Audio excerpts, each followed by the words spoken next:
Tapi ulo salam mulya atur bagya wisuka Nusantara. Hong wilahing jati nuhuni ajat-ajate leluhur Nusantara tapi uluk salam mulya. Saya sering berjalan ke sana kemari dan kadang di perjalanan itu bertemu dengan beberapa orang yang memperhatikan tentang tatanan umum ya, tatanan umum yang termaksudkan karena kita di pangkuan Indonesia ya, dan kita cinta tanah air dan bangsa ini, sehingga banyak sekali orang yang berjalan atau melakoni selelaku perjalanan spiritual yang memperhatikan atas perkembangan negara, dan sebaiknya perkembangan bangsa ini memang terpantau oleh beberapa masyarakat yang kritis terhadap negaranya ya. Patut ada yang memperhatikan untuk apa? Untuk memberikan cek kontrol kepada siapa? Ya otomatis kepada keadaan, kepada masyarakat. Dalam kali ini saya akan menceritakan ada beberapa, atau bahkan saya mengatakan banyak, ini kan sudah detik-detik ya, detik-detik munculnya calon pemimpin yang diusung oleh partai ya, detik-detik munculnya calon pemimpin yang diusung oleh partai. Dan lalu ada beberapa yang bertanya ke saya, bertanya dalam artian ingin mengetahui, itu wajar dong, dan saya memberikan penilaian juga wajar. Artinya penilaian kemungkinan-kemungkinan yang terbaik untuk bangsa ini, dan kemungkinan-kemungkinan yang kurang baik dan bahkan tidak baik untuk bangsa ini ya. Saya merujuk kepada hal yang kasus nyatanya bahwa Indonesia itu manakala akan ada muncul seorang pemimpin yang kewahyon, biasanya bukan muncul dari partai namun muncul dari sebuah peristiwa lah. Sebuah peristiwa yang termaksud bukan berarti terjadi peperangan dan sebagainya. Semua orang tentu menghindari peperangan atau bencana yang berlebihan, itu juga sebenarnya kita semua patut menghindari. Namun untuk selama ini ya, pengamatan saya ditanya oleh beberapa orang ini, mungkinkah ya calon pemimpin Indonesia yang diusung oleh partai ini akan bisa memenuhi dambaan bangsa ini, dambaan masyarakat ini? Secara jelas dan secara lugas kelihatannya akan sangat sulit untuk bisa memenuhi dambaan bangsa dan tanah air ini ya. Bangsa itu manusianya, tanah air ini adalah bumi pertiwi, termasuk arwah-arwah leluhur dan sebagainya, ini adalah bangsa dan tanah air menurut saya. Menurut yang lain monggo saja gitu. Jadi detik-detik munculnya pemimpin yang diusung oleh partai ya, intinya akan sangat sulit untuk memenuhi standar yang didambakan oleh masyarakat banyak, apalagi standar yang didambakan oleh leluhur ya. Ini menurut saya masih kurang. Lah, mengapa saya katakan demikian? Sebab situasi sekarang sudah berbeda sekali dengan situasi yang masa-masa lampau ya. Masa-masa lampau ini bangsa ini banyak berbenah diri. Banyak berbenah diri yang saya maksud banyak perenungan, banyak situasi yang tenang lah. Kalau sekarang bangsa ini kelihatannya sudah tergaduhi oleh pola pikir mancapraja, baik dari segi ekonominya, baik dari segi ideologinya. Lah sekarang itu nyaris menjadi bangsa pengekor ya. Negeri ini itu nyaris menjadi bangsa pengekor, murni pengekor dan mutlak lah. Apakah bangsa ini bangsa pengekor ya? Banyak sekali orang yang mentuntung cara kasarnya untuk mengatakan Indonesia ini akan lebih baik, lebih maju dan sebagainya.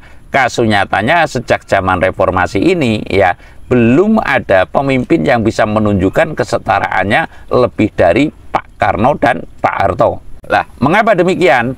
Karena memang pemimpin sekarang hanya berbekal akademisi saja. Ya, rata-rata pemimpin sekarang hanya berbekal akademisi saja, tidak mau menghayat lebih jauh sangkan paraneng dumadine Nuswantara ini, apalagi sangkan paraneng diri ya. Jadi pemimpin yang diusung oleh partai tidak mau ya, menurut saya kalau mampu tentu mampu, tidak mau menggali sangkan paraneng dumadine Nuswantara dan sangkan paraneng dumadine diri Priyonggo ya diri pribadi lah. Ini merupakan hal yang menurut saya bukan rahasia lagi, tapi kasus nyatanya demikian. Rata-rata andai kata datang ke kiai mungkin yang ala barokah agar menjadi pemimpin, tapi tidak didasari dengan gulo mentah, ya jati diri bangsanya ini kurang digulo mentah, sehingga pikirannya hanya mengacu kepada ambisi ya.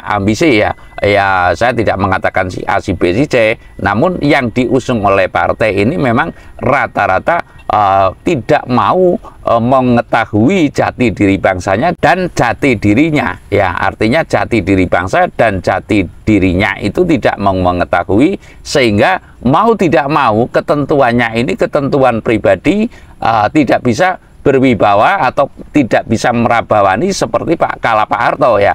Yang saya maksud merabawani demikian, sama-sama demokrasi ketika Pak Karno dan Pak Harto ya, yang namanya partai itu mau tidak mau tunduk kepada presiden ya. Pada saat itu semua itu atas petunjuk presiden ya. Sekali lagi saya mengatakan, ketika zaman Pak Karno ya, kalau Pak Karno saya nggak mengalami persis, namun dari pidatonya itu ya menggelora lah. Dan Pak Harto, terutama Pak Harto ini, seluruh partai itu tunduk kepada aturan presiden lah. Ini mau tidak mau, karena apa? Karena memang Pak Harto itu punya kelebihan dan tahu momen-momen tertentu atau mau menggali jati diri bangsanya dan jati dirinya ya, jati diri bangsanya dan jati dirinya. Jati diri Pak Harto dia selalu menggali, dan jati diri bangsa ini juga mau menggali lah. Intinya saya mengatakan kali ini bahwa belum ada pemimpin yang diusung oleh partai. Menurut saya kan berhak dong ya punya pemikiran. Artinya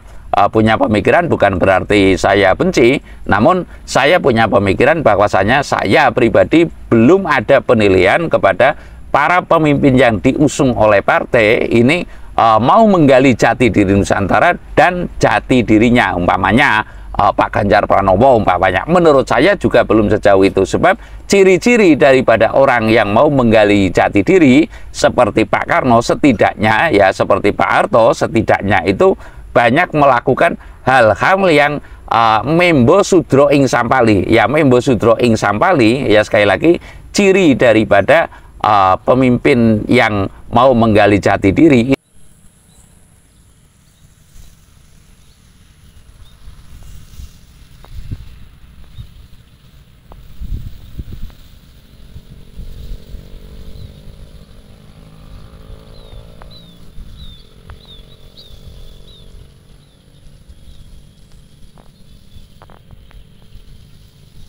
Ini mau membo sudro ing sampali. Membo sudro ing sampali ya bukan berarti jadi kare bener, tapi ya membo pamembo, bukan pamembo warna, tapi membo penyamaran. Nah, lebih tepatnya itu bahasa adalah penyamaran. Datang ke kesepuhan, datang ke orang yang mohon maaf. Di sini pun yang saya katakan ini ada seseorang di seberang sungai sana itu hidupnya sangat mohon maaf, itu perlu perhatian lah, perlu perhatian yang termaksud. Dia tidak mungkin akan masuk dengan begitu, dengan ibaratnya selaman selumun selamat dilesep selaning garu waluku, umpamanya jam 3 malam datang sendiri, ibaratnya dengan kata-kata yang lugas, yang jelas bahwasanya saya kepingin mengetahui masyarakatku, saya adalah anu lah. Ini kan mungkin lebih tepat ya. Tapi rata-rata sekarang ya hanya sopo saja, minta perhatian orang banyak, dan lalu agar ya bagaimana kita mengatakan saja. Kalau saya mengatakan terlalu lip service mungkin apa dianggap kita nggak pas ya, atau saya membenci. Namun tanpa kebencian, dengan sesungguh-sungguhnya saya mengatakan bahwa menurut saya detik-detik munculnya pemimpin yang diusung oleh partai ini untuk memperbaiki Nusantara, saya rasa akan sangat bukan tidak mungkin ya, sangat jauh dari dambaan bangsa dan tanah air ya. Bangsa dan tanah air yang saya maksud adalah ya bangsa seluruh masyarakat, tanah air ini ya alam ini seluruhnya, lalu keluhurannya. Jadi akan sulit ya pemimpin yang diusung oleh partai menurut saya belum memenuhi kapasitas ya sesuai dambaan bangsa dan tanah air. Saya rasa demikian. Terima kasih.